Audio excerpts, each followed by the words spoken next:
Prime Minister Mark Carney will make his second trip to the American capital on Monday, even with the United States in the middle of a government shutdown, where he'll hold meetings at the U.S. Capitol and at the White House, his second since he took office.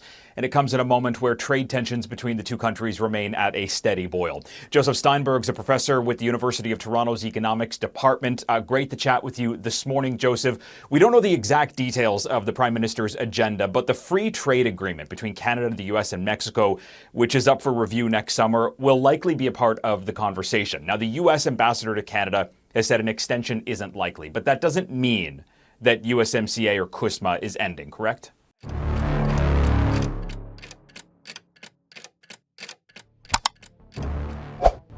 일부 사건들은 시스템을 중단시키지 않는다. 단지 그것이 이미 새로운 전제하에 운영되고 있음을 명확히 드러낼 뿐이다. 2025년 4월, 캐나다 정부는 북미 최대 무역협정에 직접적인 영향을 미치는 내부 협의를 시작했다. 재무부 기술관들은 외교부 소속 보좌관들과 함께 캐나다, 미국, 멕시코 간 상품, 투자, 서비스 흐름을 규율하는 조약의 특정 조항들을 검토하기 시작했다. 이 의제는 공식적으로는 행정적 성격이었지만 같은 시기에 캐나다인 미국 방문객 수가 전년 동월 대비 40% 급감했다는 통계가 발표된 시기와 맞물렸다. 이 사건의 영향은 오타와의 기술회의실 내에서만 국한되지 않았다. 이후 몇 주 동안 국경지역 호텔업계 연합은 관광객 수입이 급감했다고 보고했으며 무역기관들은 서비스뿐만 아니라 통합 생산망에서도 양국 간 거래가 위축되었다고 기록했다. 이와 동시에 캐나다 의회는 외교 및 국방 관계자들과 비공개 회의를 시작해 USMCA로 알려진 협정의 중단 또는 재구조화 시나리오를 논의했다.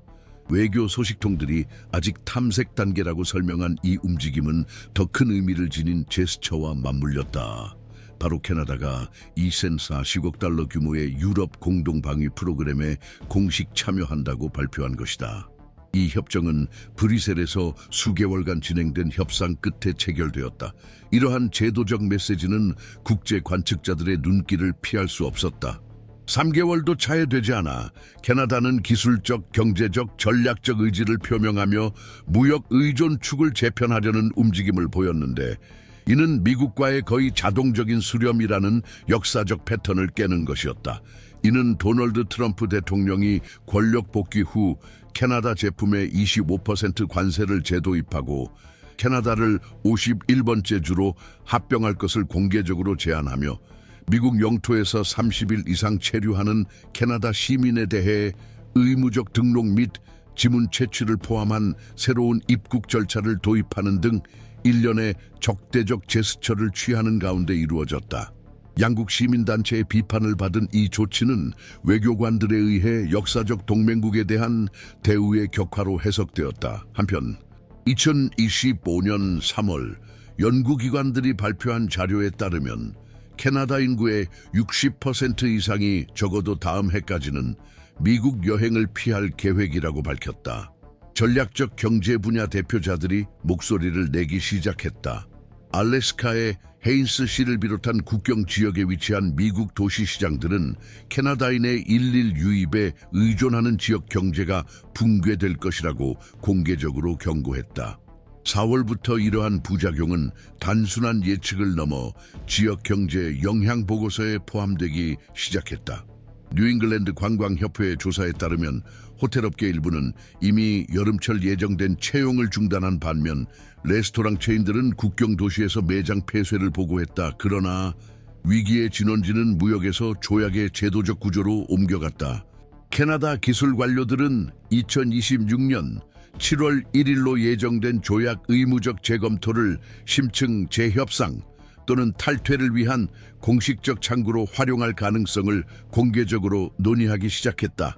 이 협정은 2036년까지 유효하지만 6년마다 진행되는 검토 과정에서 세 국가 중 어느 한 나라라도 협정 갱신 거부 또는 조항 대폭 변경 의사를 표명할 수 있도록 규정하고 있다. 이러한 맥락에서 마크 카니 캐나다 총리는 미국에 대한 무역 의존도를 점진적으로 대체하는 전략을 국내적으로 확립했다. 유럽 및 아시아 파트너들과의 조약을 통해 구축된 이 새로운 체제는 의회의 일시적 대응이 아닌 국가정책으로 제시되었다. 캐나다의 움직임이 현행 제도적 틀 내에서 이루어졌음에도 분석가들은 이러한 대응 패턴이 수십 년간 지속된 미국과의 수동적 통합과 상반된다고 지적한다. 자동적 수렴 논리는 신중한 대체 논리로 대체되었으며 이러한 전환은 미국 정부가 이웃 국가들과 동맹국들에게 적대적이거나 예측 불가능한 행보를 보이기 시작한 바로 그 시점에 힘을 얻었다. 워싱턴과 오타와 간의 소통 채널은 형식적으로는 유지되고 있지만 1월 이후 공동 성명이 발표되지 않은 점은 구조적 거리감이 커졌다는 인식을 강화하고 있다. 국제관계의 역학을 주시하는 이들에게 현재 진행 중인 과정은 고립된 위기가 아니라 반구적 구조의 재편을 시사한다. 아직 초기 단계인 이 잠재적 단절은 상호 불신과 무역 전략적 동맹 재편이라는 더 광범위한 맥락에 자리 잡고 있다. 이러한 상황에서 캐나다가 보내는 신호는 즉흥적이지도 단기간에 되돌릴 수 있는 것도 아닌 듯하다. 의회위원회, 외교사절단, 기업계가 한 목소리로 워싱턴의 일방적 결정에 대한 국가의 취약성을 줄일 수 있는 대안 경로를 모색하고 있다. 이러한 수렴 현상 자체가 양국 관계가 체계적인 재평가의 시기를 겪고 있음을 시사한다. 그리고 미국 정부의 향후 행보는 직접적인 무역 파트너들뿐만 아니라 미국이 의견 불일치 상황에서 역사적 동맹국들을 어떻게 대하는지 주시하는 더 광범위한 국제적 행위자들에 의해 관찰될 것이다. 바로 이 지점에서 독립적인 분석기관의 역할이 중요해진다. 제도적 결정이 고위험 정치적 역학과 얽힐 때 사실들을 깊이 있고 맥락을 고려하여 추적하는 것은 선택이 아닌 필수다. 그래서 우리 채널은 이 긴장의 전개 양상을 계속 주시하고 있다. 이 시점부터 미국과 캐나다 간의 무역 긴장은 단순한 관세 분쟁이 아닌 대륙적 경제 동맹 구조의 광범위한 변화 신호로 인식되기 시작했다. 2025년 5월부터 6월까지 진행된 기술회의에서 캐나다 의회 국제무역상임위원회는 산업계, 외교계, 국방계 관계자들을 청취하여 USMCA의 개편 또는 폐지 가능성에 따른 영향을 평가했다. 예비 문서에 따르면 마크 카니 총리의 지도 아래 캐나다 정부는 최소 9개월 전부터 다자간 대안을 모색해 온 것으로 드러났다. 예를 들어 유럽 집단 방위 프로그램 가입은 군사적 차원의 전략적 결정에 그치지 않았다. 이는 에너지 기술, 전략적 광물, 물류 운송 분야를 포함한 유럽 블록과의 확대된 무역 협상 진입로 역할을 했다.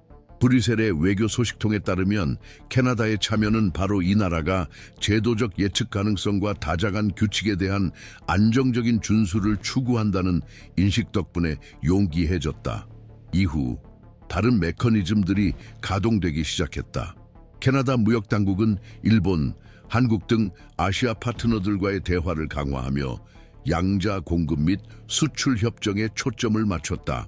이는 단순히 새로운 소비 시장을 모색하기 위함이 아니라 공급망을 다각화하고 워싱턴의 정치적 변동에 대한 노출을 줄이기 위한 논리였다. 이러한 수렴은 캐나다가 완화해야 한다는 경제적 분석에도 불구하고 보복 관세를 유지하려는 의지를 보인 이유를 이해하는 데 도움이 된다. 5월 옥스퍼드 이코노믹스의 분석에 따르면 일부 조치가 중단된 것으로 나타났다. 프랑스와 필리프 샹판유 재무장관의 공식 답변은 직설적이었다. 관세의 70%는 여전히 유효하다. 이 선언은 단순한 사실 전달에 그치지 않았다. 이는 국제적 재편이라는 더 큰 프로젝트와 연계된다면 내부적 비용이 발생하더라도 경제적 압박을 유지하겠다는 정치적 의지를 표현한 것이다. 동시에 12월 2일부터 4일까지 워싱턴에서 열린 공청회는 USMCA 붕괴 위험에 대한 미국 생산계 부문의 인식을 표면화시켰다. 미국 무역대표부가 소집한 이 회의에는 전략적 산업 분야 대표 150명이 참석했다. 증언 중 특히 눈에 띈 것은 미국 주요 사과 배 체리 생산자를 대표하는 노스웨스트 원예협의회의 라일리 부슈 부회장의 발언이었다. 부슈에 따르면 트럼프 행정부의 첫 무역 분쟁 당시 멕시코가 부과한 관세로 이미 상당한 손실이 발생했으며 현 협정이 파기될 경우 수천 개의 가족 농장이 운영을 중단할 수 있다고 한다. 그의 말대로 캐나다와 멕시코에 대한 우대 접근권 상실을 보상할 수 있는 대체 시장은 존재하지 않는다. 위원회 회의록에 공식 기록된 이러한 발언은 지역 생산망의 상호 의존성을 강조한다. 미국 대두협회의 데이브 월튼 사무총장도 동일한 어조로 철강, 알루미늄, 자동차 부품에 부과된 관세가 농가의 수익성에 미치는 간접적 영향을 지적했다. 자동차 정책위원회에 모인 자동차 산업 대표들도 새로운 관세 체제에서 생산되는 각 차량의 최종 비용이 최대 1만 2천 달러까지 증가할 수 있어 유럽 및 아시아 제조업체와의 경쟁이 불가능해질 것이라고 밝혔다. 이러한 증언들은 캐나다의 논의와 병행하여 이루어진 것이 아니라 오타와가 보낸 신호에 대한 직접적인 반응이었다. 국경 양측에서 동시에 가해진 압박은 이 위기가 더 이상 양자간 문제가 아니라 다자간 성격으로 확대되었음을 보여준다. 청문회에서 트럼프 행정부에 대한 비판의 핵심은 협정 내용 자체가 아니라 일방적 조치로 인한 제도적 불확실성이었다. 이는 대통령 자신이 협정 갱신에 대해 질문받았을 때 협정을 만료시키거나 새로운 협정을 모색할 수 있다고 답변한 점에서 분명해졌다. 이 모호하고 기술적으로 일관성 없는 발언은 나프타 재협상 이후 협상을 지켜본 분석가들에게 당혹감을 안겼다. USMCA는 2024년 1조 6천억 달러 규모의 삼각 무역을 규율하는 주요 도구다. 이 거래량의 절반은 부품이 최종 조립까지 여러 국경을 넘나드는 통합 생산망에 집중되어 있다. 이러한 이동 과정마다 관세를 부과하는 것은 사실상 현행 모델의 물류적 지속 가능성을 무너뜨리는 것이다. 캐나다, 멕시코, 미국 대표들의 해석은 유사하다. 제도적 안정성에 대한 명확한 신호가 없다면 협정의 지속은 모든 당사자에게 위험해진다. 바로 이러한 환경 속에서 중기적 결정들이 형성되기 시작한다. 캐나다 측은 새로운 상설 무역축의 구축에 초점을 맞추고 있다.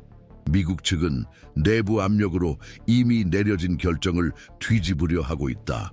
그러나 피해를 되돌릴 시간은 점점 줄어들고 있다.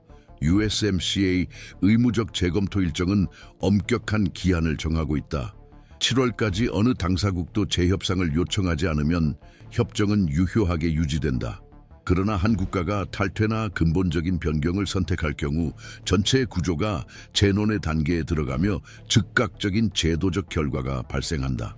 지금까지 캐나다는 공식적인 결정을 내리지 않았다.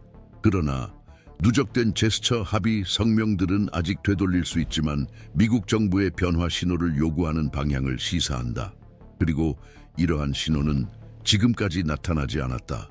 바로 이 때문에 기술적 움직임, 내각 결정, 의회 성명 등을 지속적으로 추적하는 것이 중요해졌다. 경제와 정치가 교차하는 이 지점에서 편집 보도는 가장 중요한 역할을 수행한다. 우리는 헤드라인에는 드러나지 않지만 수백만 명의 삶에 직접적인 영향을 미치는 협정의 제도적 방향을 결정하는 세부 사항들에 주목하고 있다. 국제 분석가들이 평가한 외교 문서에 따르면 캐나다는 2025년 하반기부터 미국과의 경제관계 재편을 위한 점진적 입장을 채택하기 시작했다. 공식적인 관계 단절 발표나 현행 조약 폐기 의사를 시사하는 공개 성명은 없었다. 확립된 것은 일련의 수렴적 움직임들, 새로운 양자협정 체결, 물류구조 조정, 전략적 재검토로 아직 그 효과를 완전히 측정할 수 없는 진행 중인 전환 과정을 시사한다. 캐나다의 미국 멕시코 캐나다 협정 USMCA 최종 탈퇴 가능성에 대한 의지 수준에 대한 평가들은 여전히 엇갈린다. 일부 전문가들은 이를 향후 협정 재검토 시 협상 여지를 확대하기 위한 전술적 조치로 본다. 반면 유럽과 아시아에서 다자간 협상에 참여하는 외교관들을 중심으로 한 다른 전문가들은 이는 워싱턴의 행동에 직접적으로 의존하지 않는 장기적 전략적 결정이라고 주장한다. 이러한 맥락에서 논의는 공식적인 탈퇴 가능성에서 해당 결정이 지역 경제 균형에 미칠 영향 분석으로 옮겨가고 있다. 가장 신중한 해석은 캐나다가 여전히 다자간 체제를 유지하려 하지만 예측 가능성과 제도적 존중이라는 새로운 조건에서만 가능하다는 주장이다. 이러한 해석은 마크 카니 총리의 공개 발언으로 뒷받침된다. 그는 여러 차례 협력 구조의 중요성을 강조하는 동시에 외부 불안정성에 대한 보호 메커니즘의 필요성을 주장했다. 즉, 내 대화 의지는 여전히 존재하지만 더 이상 자동적이거나 무제한적이지 않다는 것이다. 이와 동시에 국제무역법 전문가들은 협정 서명국 중 어느 한 국가의 일방적 탈퇴가 특히 장기 교차 투자가 특징인 부문에서 고도로 복잡한 법적 분쟁을 초래할 수 있다고 경고한다. 현재까지 캐나다의 탈퇴가 초래할 즉각적인 법적 효과나 협정의 핵심 조항을 개정하거나 대체하기 위한 공식적 절차에 대해서는 합의가 이루어지지 않았다. 협정이 국제 중재를 통한 분쟁 해결 수단을 규정하고 있지만 이러한 메커니즘의 단순한 존재만으로는 가장 민감한 부문의 요구에 부합하는 시한 내 해결을 보장하지 못한다. 이러한 취약성은 자동차 산업 및 농업 부문과 같이 수십 년에 걸친 관세 안정성 전망을 바탕으로 계약이 체결되는 경제의 구조적 부문에서 특히 두드러진다. 따라서 제도적 위험은 외교적 영역을 넘어 전체 생산망의 생존 가능성에 직접적인 영향을 미치게 된다. 이러한 법적 환경에 더해 정치적 긴장도 점차 고조되고 있다. 이미 측정 가능한 손실을 겪고 있는 미국 민간 부문 대표들은 의회에 대한 압박을 강화하고 있다. 의회 지도부와의 회의에서 그들은 현행 관세 정책의 지속이 고용을 위협할 뿐만 아니라 신뢰할 수 있는 무역 파트너로서 미국의 국제적 신뢰도에도 타격을 준다고 주장한다. 동시에 현 행정부의 경제팀은 채택할 최선의 전략에 대해 내부 분열을 겪고 있다. 상무부 논의에 접근할 수 있는 소식통에 따르면 대립적 입장을 고수할 경우 점점 더 상호 의존적인 국제적 환경 속에서 점진적인 고립으로 이어질 수 있다는 구체적인 우려가 존재한다.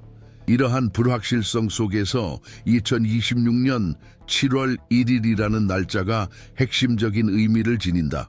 단순한 협정 재검토의 기술적 시한을 넘어 이 기한은 제도적 전환점으로 기능하게 되었다.